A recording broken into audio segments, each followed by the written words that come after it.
seorang perempuan harus memilih daripada aku nikah hidupku susah, aku lihat teman-temanku hidup susah nggak mau gitu. Nah menurut Mbak itu bagaimana?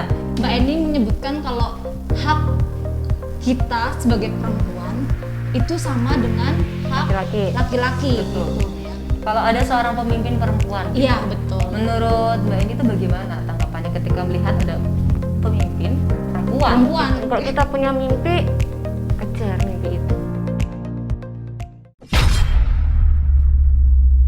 Shalom, selamat datang di podcast GKJ Cilacap. Iya, biasanya aku ditemenin sama Mas Dimas nih. Nah kali ini ditemenin sama Mbak Tia. Selamat datang Mbak Tia di podcast GKJ Cilacap. Terima kasih Mbak Putri. Halo semuanya. Bisa buka maskernya biar teman-teman di rumah. Sebentar aja tapi ya. Iya sebentar aja. Nah. Mbak Tia. Cantik kan? Ya. Terima kasih Mbak Tia. Iya. Udah mau temenin aku di podcast ini. Iya.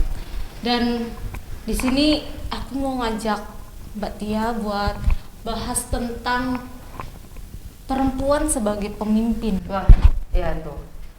Memang ya kalau perempuan sebagai pemimpin tuh kalau zaman sekarang masih gimana ya? Mungkin sudah ada emansipasi, tapi kan masih susah. Mungkin ada beberapa kalangan yang masih kurang bisa menerima gitu ya Mbak Putri ya. Banyak sebenarnya, banyak juga pemimpin. Betul. Padahal banyak pemimpin perempuan. Tapi ya begitulah gitu. Nah, makanya kita bahas sekarang. Iya, nah ini Mbak Tia, tamu kita di podcast kali ini juga seorang perempuan. Oh ya. Seorang pemimpin juga. Mantap. Nah, pemimpin perempuan. Siapakah dia? Kita perkenalkan dulu Mbak Eni. Selamat datang Mbak Eni di podcast. Terima kasih Cilacap. Mbak Putri dan Mbak Tia. Apa kabarnya Mbak? Puji Tuhan baik. Baik. Mungkin bisa dibuka dulu maskernya. Iya Mbak Eni, silakan. Saya udah tahu ya? Iya. Oh biar Siapa tahu teman-teman di rumah mau lihat. Oh iya. Halo. Tutup lagi ya? Iya. Cantik juga kan Mbak Eni nih. Ya, teman-teman, sekedar informasi ya, Mbak Eni ini salah satu pendeta yang ada di Klasis Banyumas Selatan. Iya, pendeta. Di manakah tempatnya? Nah, nanti biar Mbak Eni sendiri yang menjelaskan, yang bercerita. Oke, Mbak Eni, bisa ceritakan kepada kami, Mbak Eni ini siapa begitu? Maksudnya latar belakang Mbak Eni ini seperti apa sebelum akhirnya menjadi pendeta. Begitu menjadi yang sekarang. Oke. Silakan Mbak. Ya, terima kasih Mbak Putri dan Mbak Tia. Yang pada dasarnya sama kayak ini ya, perempuan-perempuan lainnya ya, begitu. Tapi saya mencoba mengambil jalan untuk masuk ke teologi. Jadi setelah lulus SMA, saya mengambil jurusan teologi di Duta Wacana, dan setelah lulus, puji Tuhan tempatkan saya di GKJ Cilacap Utara gitu. Sudah terjawab, GKJ Cilacap Utara. Berarti sebagai pendeta perempuan di GKJ Cilacap Utara. Iya. Perempuan pertama atau dulu sudah pernah ada? Kalau di GKJ Cilacap Utara pertama. Oh, pertama. Ya, karena sebelumnya kan laki-laki. Oke. Jadi gini Mbak, setiap orang pasti kan punya panggilan hidup sendiri-sendiri ya. Maksudnya kayak saya kan bekerja sebagai seorang guru gitu, dan memang saya mengakui saya terpanggil untuk menjadi guru gitu kan. Nah, kalau seperti Mbak Eni itu bagaimana? Iya.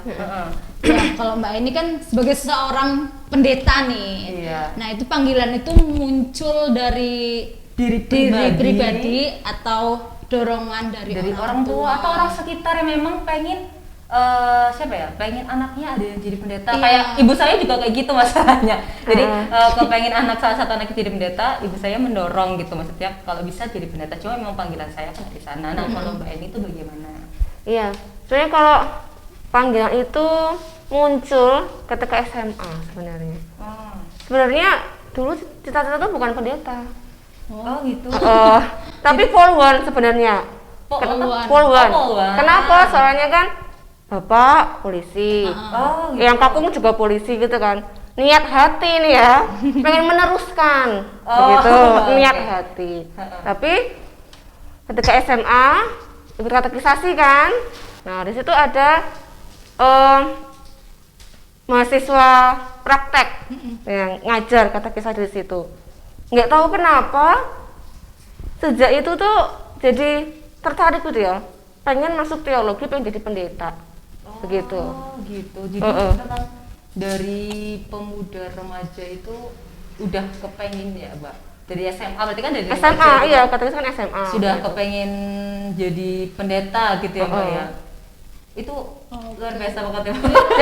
Dan ternyata Heeh. setelah jadi pendeta, dengar cerita nih, ternyata dulu eyang kakung itu pernah berdoa, pernah ngucap gitu ya, kalau iya. pengen salah satu cucunya itu jadi pendeta.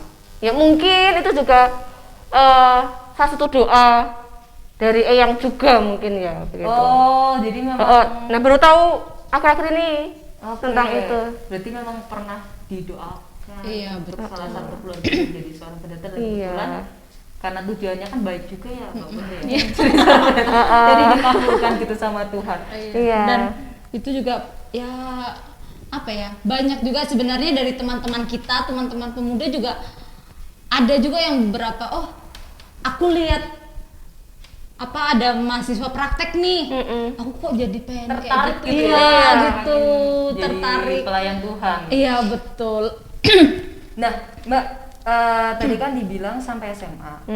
Dari SMA. Dari SMA, ya. Udah mulai kepengen jadi pendeta gitu. Nah, di dalam prosesnya itu, masa awal-awal Mbak pengen itu, kira-kira ada salah satu waktu yang ting, oh ini nih, Iya. sekarang nih waktunya aku siap untuk menjadi pelayan Tuhan gitu. Karena kan waktu SMA kan tadi Mbak bilang kalau ada cita-cita jadi polwan juga sebelumnya gitu kan. Nah sampai betul-betul memutuskan, oke, aku siap untuk menjadi pelayan Tuhan itu kapan Mbak? Sebenarnya itu ketika sudah masuk teologi ya, karena ketika sekolah teologi pun itu juga sempat keraguan itu muncul begitu ya, sempat berpikir jadi guru aja apa ya kayak gitu. Tapi setelah dihayati lagi begitu, ngikutin prosesnya yang Tuhan mau begitu ya, ya akhirnya oh enggak lah, pendeta. Oh berarti sempat goyah di tengah-tengah perjalanan momen Iya. bulan itu ya Mbak ya? Kenapa tuh Mbak? Kalau boleh tahu? Karena melihat teman-teman begitu, teman-teman saya itu ada yang beberapa mereka udah mau jadi guru kok, mau jadi guru begitu. Oh semahasiswa pendeta juga? Iya. Oh, Nah terus pada waktu itu ada kan mata kuliah PK begitu ya. Nah ngambillah PK sekolah, kan praktek nih di sekolah. Wah Mata menarik ya. PK itu apa? Pendidikan Kristen. Itu kan satu mata kuliah. Ambillah PK sekolah, kan praktek di sekolah. Kan menarik ya, wah sama anak-anak seneng begitu. Gitu. Itu sempat ya semakin goyah kan, gitu. Tapi setelah dihayati lagi, enggak lah gitu. Oke. Tujuan awal lah. Kembali ke tujuan awal untuk Iya, menjadi iya. pendeta gitu ya Mbak. Ya Mbak, Mbak Eni ini kan sebagai pendeta di GKJ Cilacap Utara ini sudah berapa lama Mbak?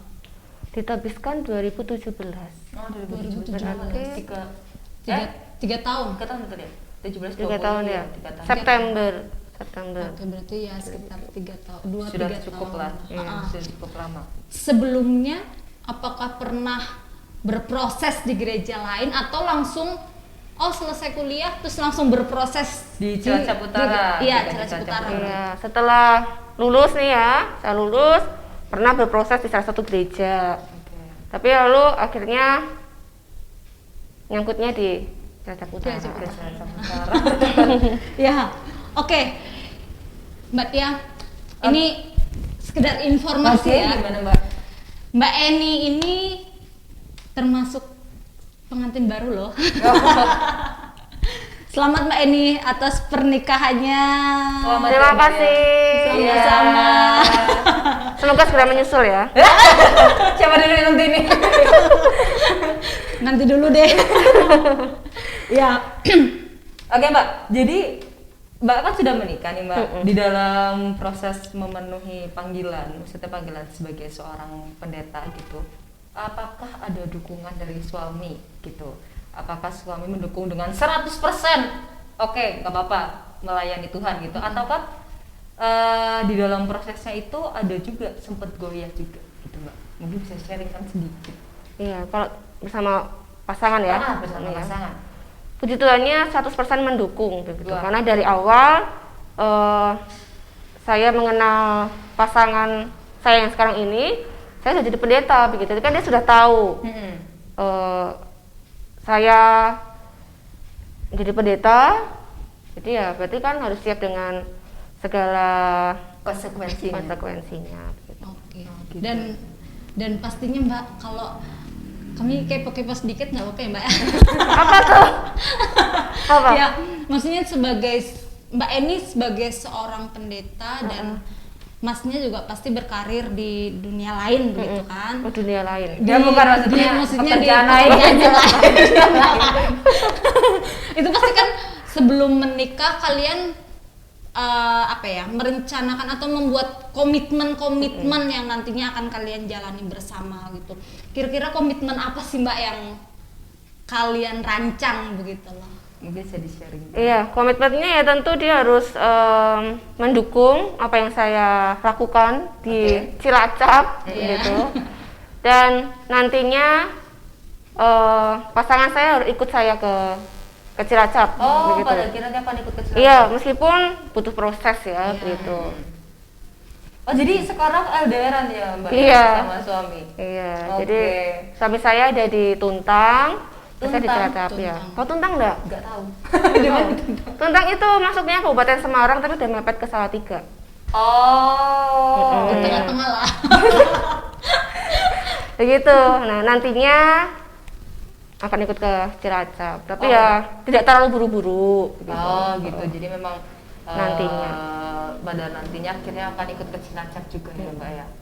Oh, susah juga ya habis menikah terus LDR. Ya, biasanya yang pacaran aja LDR susah ya. Tapi ini karena sudah terbiasa ya, sudah terlatih di pacaran kan. Oh, Jadi kan benar. LDR juga. Iya. Jadi menikah ya tidak terlalu berat gitu ya Mbak ya. Yang penting sama-sama pegang komitmen Iya, gitu ya, jadinya Mbak ya. komitmen dan percaya ya. Iya betul, komitmen dan percaya.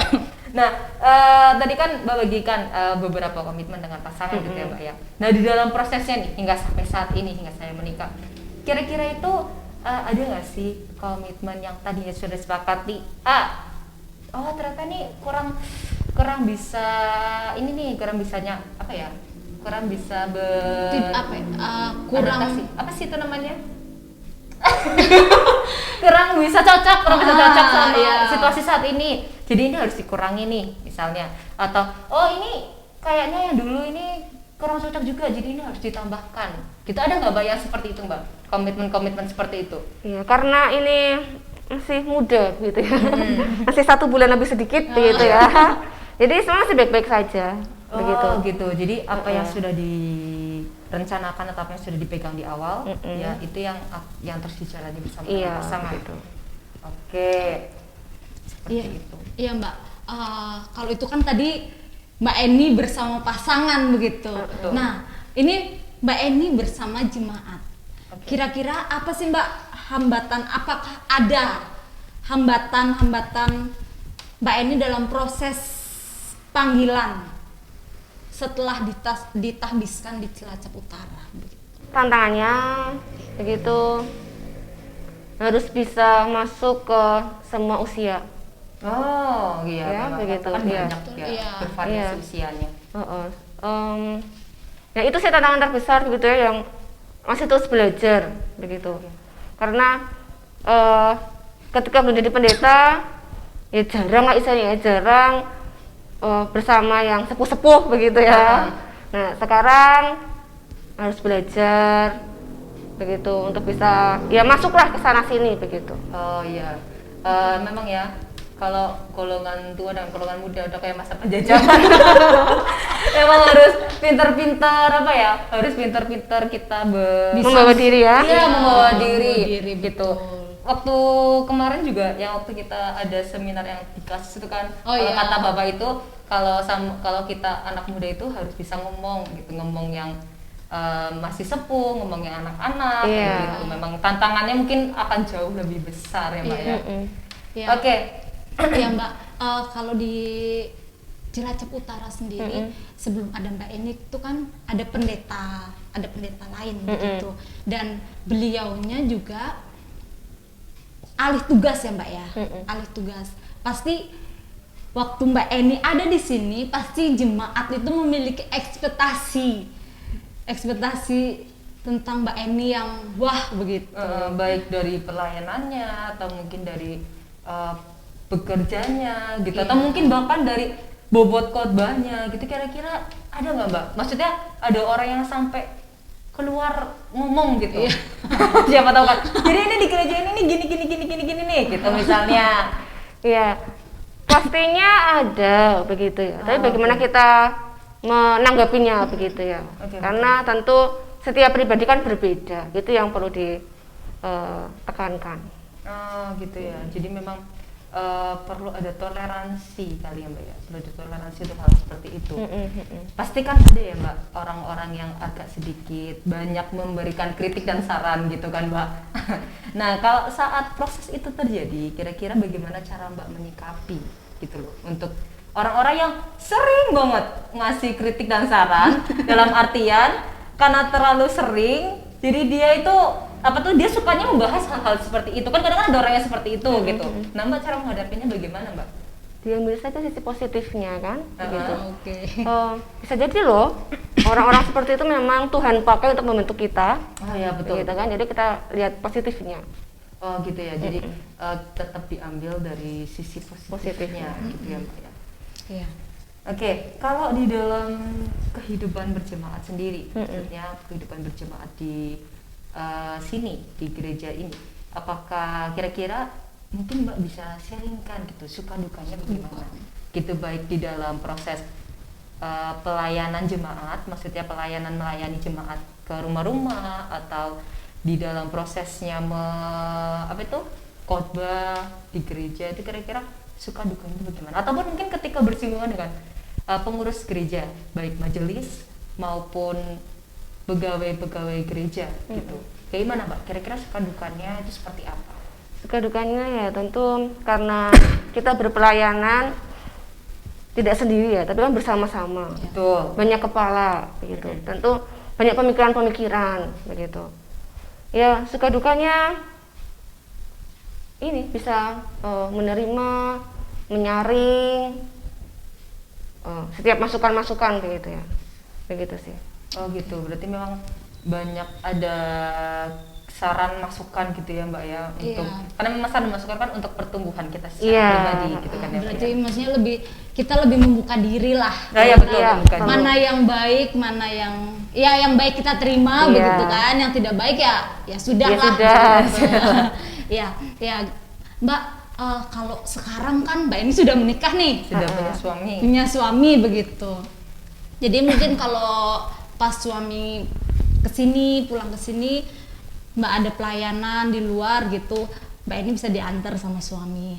Tapi Mbak, bagaimana kalau kemarin masih masih gadis nih Mbak, itu kan pasti ada jemaat yang mau nganter Mbak Eni. Karena mungkin jauh kayak atau kemalaman nih, udah terlalu malam Iya, gitu. ya itu baik perempuan baik laki-laki Pasti kayak kan gitu kan ada pasti. yang tergerak untuk Iya.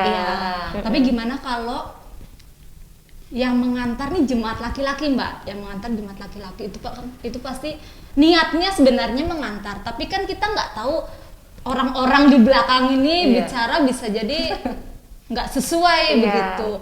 Dan apalagi yang mengantar nih misalkan yang sudah berkeluarga. Nah, itu kan pasti ada omongan yang kurang baik gitu. Itu waktu adakah yang seperti itu kayak gitu, maksudnya kejadian seperti itu pernah Mbak alami gitu? Selama saya di sini puji Tuhannya belum begitu ya. Atau kalau misalnya ada jemaat yang mengantar bersama pasangannya begitu, atau majelis atau jemaat perempuan begitu. Kalau laki-laki ya sama pasangannya. Tapi kalau misalkan Mbak, misalkan kok ada omongan, ternyata ada omongan di belakang sana, loh ini sudah punya suami begitu. Ya, omongan orang. Iya, nanti padahal istrinya di rumah lagi nungguin, tapi ini nganterin Bu Pendeta gitu. Padahal kan masih banyak jemaat yang bisa nganterin Bu Pendeta. Itu kalau ada omongan begitu kira-kira Tanggapannya bagaimana? Iya. Kalau sampai begitu ya, sampai Iya. ada seperti itu, ya dijelaskan begitu. Oh, oke. Iya, dijelaskan. Terus juga nggak ngapa-ngapain begitu. Iya, betul. Iya sih. Nah, untuk kehidupan bermasyarakat di sekitar sini nih, Mbak. Gitu. Mbak ada ikut apa gitu misalnya di sini? Maksudnya kayak misalnya di sini kan kadang kan kalau orang-orang lingkungan sekitar kan suka kayak ada kerja bakti atau bagaimana, apakah Mbak juga ikut aktif di dalam kegiatan bermasyarakat atau bagaimana? Kalau di sini saya ikut ini arisan ibu-ibu, meskipun belum ibu-ibu waktu itu ya begitu. Dawis Ya, gitu ya ya, ikut ya. dawis gitu, Dawis. arisan. Jadi ikut Gitu. terlibat di dalam Ikut kegiatan terlibat, masyarakat iya. ya Bu ya? Karena itu kan juga perlu juga penting gitu ya. Betul. Karena apalagi keberadaan gereja kan juga harus bisa dirasakan oleh masyarakat. Bagaimana masyarakat kalau juga. misalnya gereja tertutup, orang-orang yang tertutup nggak mau berbaur kan juga tidak baik juga. Oh iya betul sekali Bu. Nah selama ini sejauh ini untuk tanggapan masyarakat sekitar tuh bagaimana Bu dengan keberadaan GKJ Cilacap Utara ini? Puji Tuhannya kami baik-baik saja begitu ya. Oke. Bahkan karena tahu saya sendiri di rumah beberapa waktu yang lalu begitu ya, ketika belum menikah, mereka juga ternyata begitu beberapa warga begitu kalau ronde begitu sempat berhenti melihat kondisi bagaimana begitu. Jadi ikut mengkhawatirkan juga sebenarnya. Oh gitu. Ternyata sebetulnya juga pernah dengar dari salah satu warga.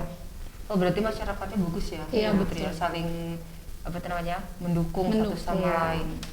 Dan Mbak Eni juga ya beliaunya juga mau Mau bergabung gitu ya. Iya betul. Kan banyak juga pendeta-pendeta yang saya pendeta, saya mau gabung ke sini ya Harus mungkin- mikir-mikir iya, dua kali iya, gitu. betul. Mungkin karena kesibukan atau Iya. karena memang apa itu namanya? Karena memang ya kesibukan berpelayanan atau bagaimana. Tapi Mbak ini bisa ikut bergabung bersama dengan masyarakat, itu contoh yang bagus ya Mbak Putri Iya ya. betul. Ya setidaknya ketika kita juga sibuk dalam pelayanan ya kita misalnya ada kegiatan di masyarakat tidak bisa datang ya pamit begitu. Jadi ada komunikasinya juga. Jadi kalau misalnya itu ikut ada pamit juga gitu ya Mbak? Iya. Oke, berarti kalau di kehidupan bermasyarakat, maksudnya gereja Cilacap Utara ini diterima dengan baik. Gitu, Puji Mbak, ya? Tuhan. Oke, jadi Mbak, saya kemarin lihat suatu video gitu, suatu video di situ bercerita tentang kenapa seorang perempuan harus memilih gitu. Jadi sebagai seorang perempuan itu kan dijelaskan di video itu ya, sebagai seorang perempuan itu kan terkadang seringkali itu kita dihadapkan dalam suatu pilihan sebagai seorang ibu rumah tangga ataupun pilihan sebagai seorang wanita karir. Dan terkadang ketika kita memilih salah satu daripada itu tuh memberatkan yang lainnya. Contohnya, kalau kita milih berkarir, berarti nanti tanggapan masyarakat seorang perempuan ya harusnya di rumah gitu, ngurusin keluarga. Sedangkan kalau kita milihnya keluarga, ada juga bertanggapan jangan, karena kamu punya potensi, kamu kuliah di sekolah yang tinggi-tinggi sama orang tuamu gitu. Iya, betul. Sedangkan kamu cuma ada di rumah aja gitu. Karena memang ada beberapa saudara-saudara saya seperti itu. Jadi orang tuanya merasa kurang mendukung ketika dia menjadi ibu rumah tangga gitu kan. Nah, di sini Mbak Eni kan sebagai ibu rumah tangga juga, ibu rumah tangga baru, Iya.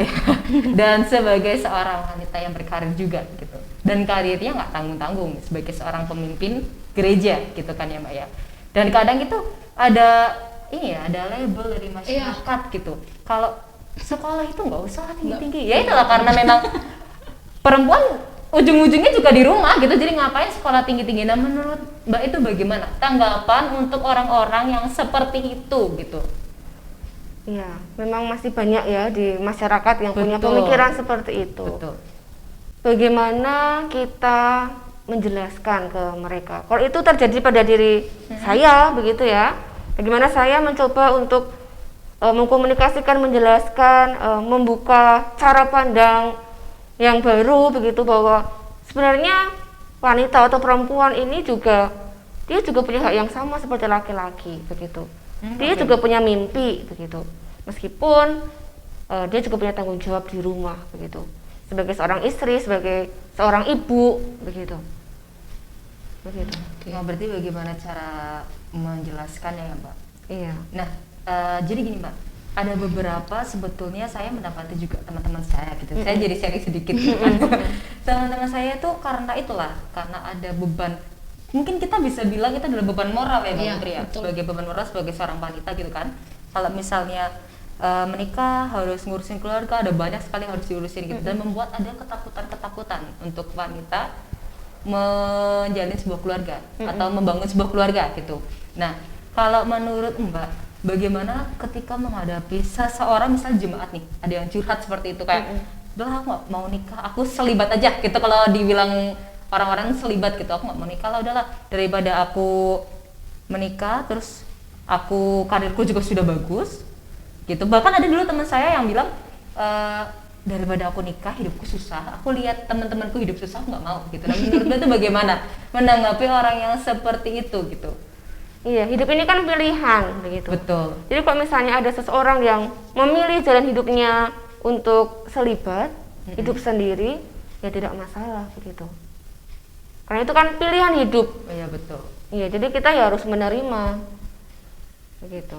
Oh, gitu. Tapi jangan sampai kita juga tidak berumah tangga karena ada ketakutan-ketakutan itu. Nah itu karena kadang Itu yang juga harus kita bebaskan. Ya, begitu. sering seperti itu ya. Iya betul. Sering kali juga Iya. kita berpikir oh kalau berumah tangga Susah. Susah. Gitu. Aku karir udah bagus gitu kan ya. Iya. Misalnya aku karir udah bagus. Ini suamiku masih meniti gitu kan. Kadang kan ada tanggapan ada tanggapan perempuan yang seperti itu kan. Mbak. Iya. Gitu. Nah kalau untuk gereja sendiri bagaimana ya? Iya. Ketika menanggapi seperti itu, Mbak? Iya, betul. Maksudnya apakah ada seperti misalnya seperti ada seminar, misalnya seperti itu seminar untuk para perempuan muda gitu, atau untuk gak cuma perempuan muda, untuk para generasi muda supaya bisa memiliki cara pandang yang baik gitu. Karena kan kalau menurut Alkitab harusnya kan nggak seperti itu ya, Mbak. Bagaimana? Iya. Seminar juga itu ide yang bagus juga begitu ya, untuk membuka wawasan, pola Betul. pikir untuk para gadis-gadis muda begitu Betul, ya, anak-anak muda begitu. Tapi juga ya kembali lagi, setiap orang punya pilihan hidupnya masing-masing begitu. Meskipun mungkin kita memberikan masukan-masukan melalui itu tadi ya, seminar-seminar begitu. Tapi kan kita kembali lagi ke pribadinya masing-masing. Gitu ya. Oke. Jadi memang kembali ke keputusan keputusan Pribadi. masing-masing. Iya Mbak. Tadi Mbak Eni menyebutkan kalau hak kita sebagai perempuan itu sama dengan hak Laki-laki. laki-laki Betul. gitu. Laki-laki bisa memimpin Perempuan dan pun juga. perempuan pun juga gitu. Nah, bagaimana menurut Mbak Eni pemimpin perempuan? Maksudnya apa ya? Kalau ada seorang pemimpin perempuan gitu. Iya, betul. Menurut Mbak ini tuh bagaimana tanggapannya ketika melihat ada pemimpin perempuan? Perempuan. Gitu. Karena identiknya kan pemimpin itu Pemimpin laki-laki. laki-laki gitu. Tidak masalah ya, saya rasa ya, karena banyak juga kan Bu Risma Oh iya betul. Jawa Timur ya, Iya betul. itu juga seorang perempuan begitu. Bahkan masih banyak lagi yang lainnya. Bahkan kalau kita lihat di Alkitab ya, ada sosok Deborah. Deborah. Betul. Ya, Deborah satu-satunya hakim. hakim perempuan yang memimpin bangsa Israel kan waktu itu. Mereka berperang bersama Barak dan menang loh, gitu kan? Ketika menghadapi bangsa Kanaan. Berarti kan mampu, Iya betul. ya kan? Karena pada dasarnya tentu Tuhan memberikan kemampuan yang sama, baik itu laki-laki atau perempuan. Seperti itu. Oke. Berarti yang dibutuhkan itu kira-kira apa, Mbak? Untuk menjadi Untuk seorang menjadi pemimpin. seorang pemimpin perempuan khususnya. Kira-kira apa sih yang kayak apa ya? Ya, maksudnya Bekalnya iya, gitu supaya betul. bisa memimpin suatu kelompok atau instansi itu kira-kira apa, Mbak? Kalau Yang- menurut Mbak? Yang dibutuhkan, Iya. adalah niat juga ya, niat dan juga tanggung jawab. Betul. Gitu. Apakah apa ya? Itu berhubungan dengan apa sih talenta yang Tuhan berikan? Iya. Ya itu semua tidak terlepas dari karya Tuhan begitu Iya, ya. betul. Jadi memang ada juga ya berhubungan dengan talenta yang Tuhan berikan Iya. gitu ya, Mbak ya. Nah, Mbak, jadi gini, saya juga pernah baca gitu di salah satu artikel gitu, itu bilang kalau apa itu namanya? Kalau perempuan itu seringkali tidak mendukung perempuan lainnya.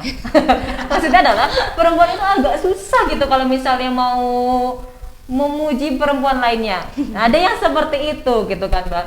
Atau mungkin ada yang malah jadi sirik gitu. Iya. Karena kan itu kok bajunya lebih bagus biasanya kayak gitu kan kalau perempuan. Atau mungkin itu barang KW itu misalkan gitu kan, ada perempuan seperti itu. Masa dia kerjanya di instansi dia pakai barang-barang yang KW misalnya, ada yang seperti itu. Tetap ada orang-orang yang seperti itu. Nah, Mbak, sebagai seorang pemimpin gereja gitu kan, apakah ketika Mbak Eni memimpin di GKJ Cilacap Utara ini pernah mengalami situasi yang seperti itu?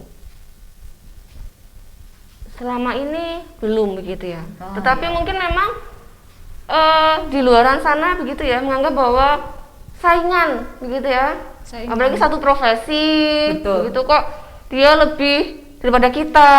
Nah, itu perempuan sukanya kayak gitu. Iya, begitu.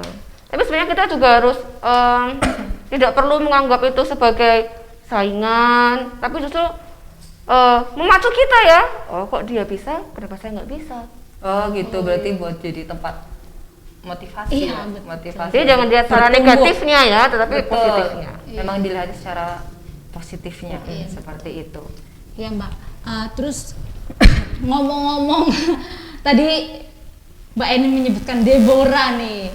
Deborah seorang hakim perempuan satu-satunya ya, Mbak ya. Ya, seorang hakim itu kan harus Adil. Begitu, dan Mbak Eni pun sebagai pendeta, apalagi satu-satunya di Cilacap Utara, itu kan juga harus adil, Mbak. Iya. Itu bagaimana sih Mbak Eni Menyikapinya, supaya tetap adil. Iya, menyikapinya supaya tetap adil. Apalagi ya perempuan, Mbak. Perempuan kan biasanya kalau lagi kalau pas lagi halangan begitu tuh kan moodnya Luar naik biasa. turun. Naik turun terus. Kalau capek juga kita juga biasanya kurang kurang bagus moodnya. Iya, betul. Itu bagaimana, Mbak? Iya. Kalau masalah adil ya, masalah adil tadi itu bagaimana saya mencoba adil untuk ke semua komisi. Maksudnya jangan sampai pendeta hanya dekatnya ke komisi audiovisual, sama anak-anak enggak seperti itu. Jadi harus adil begitu, karena di sini ya pendeta jemaat kan begitu. Jadi ya pendetanya audiovisual, ya pendetanya anak-anak, pendetanya ibu-ibu, bapak-bapak, pemuda begitu.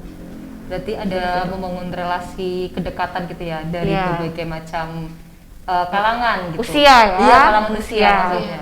Iya, bahkan Mbak Eni juga terbuka gitu, maksudnya kalau pas Mbak Eni diminta tolong begitu, tapi pas Mbak Eni lagi tidak Moodnya nggak baik iya, gitu. Atau lagi kurang enak lah. Biasanya itu kan membuat Iya. nggak enak juga iya, kan. itu bagaimana? apakah Mbak Eni juga memberitahu Bersedia. ke mereka, atau ya sudah Mbak Eni jalan aja dengan dengan rasa yang Iya, selama ini sih sebisa mungkin begitu ya. Ketika jemaat membutuhkan ya selalu hadir, Oke. begitu sih. Kalau berkaitan dengan kondisi mood begitu ya ditata dulu begitu. Gitu ya. Iya. Jadi memang perlu ambil waktu dulu untuk menata mood ya Mbak ya. Iya. Oke. Nah, sebagai seorang pemimpin nih, tadi kan itu kan sebagai seorang pendeta yang melayani jemaatnya. Sekarang sebagai seorang pemimpin suatu gereja, kadang kan juga ada ya itulah seperti yang kita bahas tadi, perempuan kan punya masa mood swingnya gitu kan. Iya. Itu bagaimana cara Mbak ini menanggapi, terkhusus pada saat apa itu namanya? rapat majelis gereja gitu. Nah, itu bagaimana Mbak kira-kira? Karena kan pasti kalau rapat kan banyak ini ya Mbak Putri ya, banyak saran, Iya. masukan gitu. Nah, Mbak ini bagaimana Mbak cara menghadapinya? Cara menghadapinya ya tetap tenang begitu ya, tetap tenang, tetap menjaga kestabilan mood begitu. Nah, oke. Jadi ketika berpelayanan sebisa mungkin begitu tetap menjaga kestabilan mood. Bagaimanapun caranya itu begitu ya. Karena nanti akan mempengaruhi kan nanti Iya, ketika betul. mengambil keputusan, ketika menanggapi itu kan mempengaruhi begitu. Karena kan kadang kan apalagi kalau kayak aku kan emosi meledak-meledak gitu. Jangankan kamu, aku pun. Karena perempuan kan kadang kan gitu kan, karena kita lebih banyak menggunakan perasaan. Perasaan, iya. Betul, jadinya memang untuk kontrol emosi terkhusus ini menjadi seorang pemimpin loh. Menjadi seorang pemimpin itu kan susah ya. Iya. Jadi kan memang butuh, gak cuma kontrol emosi sih, saya rasa pasti butuh juga yang lainnya gitu kan, kemampuan intelijensinya juga harus bagus, kemampuan emosionalnya juga harus oke gitu ya Mbak ya. Nah, kira-kira Mbak ada nggak pesan untuk kami, maksudnya para wanita-wanita muda gitu, untuk menjadi seorang pemimpin tuh kira-kira tuh bagaimana? Iya, jujur, tanggung jawab itu yang harus selalu dipegang begitu ya. Dan kalau kita punya mimpi, kejar mimpi itu begitu. Tapi jangan lupakan juga kodrat kita sebagai seorang perempuan. Oke. Ngomong-ngomong soal kodrat gitu Mbak, kodrat yang dimaksud itu yang seperti apa gitu Mbak? Iya, kalau perempuan sudah menikah, begitu ya, dia seorang istri. Seorang ibu, begitu. Jadi tugas dan tanggung jawabnya sebagai seorang istri dan seorang ibu itu juga jangan terabaikan, begitu. Jadi ketika kita sudah sibuk berkarya, begitu ya, kita mengejar mimpi kita, lalu kalau yang di rumah ini ya terbengkalai, ya sama saja, begitu kan. Tapi bagaimana kita bisa membagi waktu supaya kita mengejar mimpi, ya iya, berkarya ya iya, tapi juga mengurusi rumah juga tetap dilakukan. Oke. Nah Mbak, kalau untuk kita bicara soal mimpi ya Mbak Putri ya, kira-kira sebagai seorang pemimpin gereja Mbak, apa sih mimpi terbesar Mbak Eni terhadap gereja ini, khususnya gereja Cilacap Utara ini? Mimpinya adalah ketika jemaat memiliki iman yang kuat, begitu ya. Gitu ya Mbak ya. Iya. Ketika tidak mudah terombang-ambingkan dengan permasalahan-permasalahan yang ada, begitu. Oke. Nah, kalau di masa pandemi ini, ya Mbak Putri ya, kalau di masa pandemi ini sebagai seorang pemimpin gereja, pasti kan banyak sekali pergolakan ya Mbak Putri. Iya, ya? betul. Banyak sekali pergolakan yang terjadi gitu. Nah, kira-kira Mbak, bagaimana cara Mbak menyikapi sebagai seorang pemimpin gereja? Gereja harus peka, begitu ya. Apalagi ketika kita melihat kondisi seperti ini, jemaat, begitu ya. Kadang mereka merasa takut, khawatir, begitu ya, dengan COVID-19 ini. Gitu. Iya betul. Nah, bagaimana gereja hadir untuk memberikan semangat untuk mereka, tidak perlu takut yang berlebihan, tetapi bagaimana kita hadir menemani mereka di saat-saat mereka takut dan khawatir itu, begitu. Oke, jadi banyak sekali ya Mbak Putri tadi ya yang disampaikan sama Mbak Eni. Kita banyak sekali belajar sebagai seorang pemimpin gitu ya, sebagai seorang pemimpin, sebagai seorang perempuan yang memimpin gitu. Terkhusus kalau Mbak Eni sebagai wanita yang memimpin sebuah gereja, sebuah institusi gereja gitu kan. Kita butuh yang namanya kejujuran. Yang pertama niat, lalu kejujuran, tanggung jawab dan tetap tahu kodratnya kodrat sebagai kita perempuan. sebagai seorang perempuan. Jadi untuk para perempuan yang ada di Indonesia maupun yang menonton acara ini gitu, ketika kalian dikasih kesempatan sama Tuhan untuk menjadi seorang pemimpin, jangan lupa tanggung jawab kalian. Kalian harus menikmati proses pelayanannya yang Tuhan berikan gitu. Iya. Ya Mbak ya? Iya, dan kalian perempuan jangan takut untuk menjadi seorang pemimpin. Betul. Jadi semangat para perempuan yang punya cita-cita ingin menjadi seorang pemimpin. Kalau Mbak Eni saja bisa, kalian juga pasti bisa. Semangat. Betul, semuanya pasti bisa. Ya. Dan teman-teman, terima kasih karena sudah Menyaksikan podcast kali ini, dan Mbak Eni terima kasih. Sama-sama. Karena sudah bersedia ya berbagi cerita. Ya betul, berbagi cerita. Ya, teman-teman, jangan lupa saksikan podcast selanjutnya. Dan jangan lupa apa Mbak Tia? Subscribe, lalu komen, lalu like, dan share ke semua sosial media yang kalian punya. supaya setiap orang juga mendapatkan berkat. Iya, dan jangan lupa teman-teman nyalakan lonceng pemberitahuan biar kalian menjadi Orang pertama yang mendapatkan notifikasi. Sampai jumpa di podcast selanjutnya. Bye. Tuhan memberkati. Tuhan memberkati.